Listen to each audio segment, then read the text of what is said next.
कहानी सुनने से पहले मेरे चैनल को सब्सक्राइब करना ना भूलें। शोभा और अरुण एक छोटे से गांव में रहते थे। शोभा एक सीधी सादी और मेहनती लड़की थी, जबकि अरुण एक ईमानदार और परिश्रमी युवक। दोनों का परिवार साधारण था, परंतु उनका दिल बड़ा और सपने ऊंचे थे।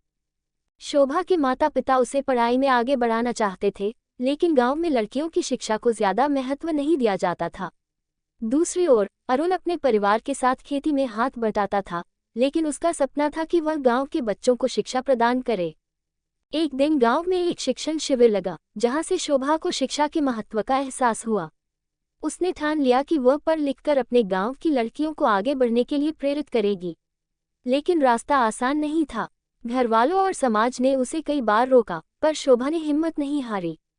अरुण ने शोभा की हिम्मत देखी और उसकी मदद करने का निर्णय लिया।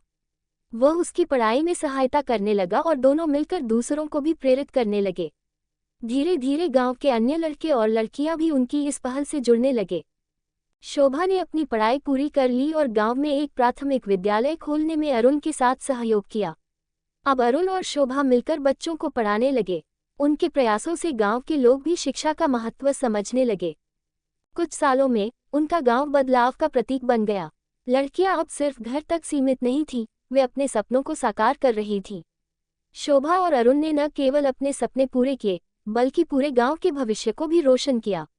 शोभा और अरुण की यह कहानी हमें सिखाती है कि अगर हिम्मत और लगन हो, तो कोई भी बाधा रास्ते का रोड़ा नहीं बन सकती।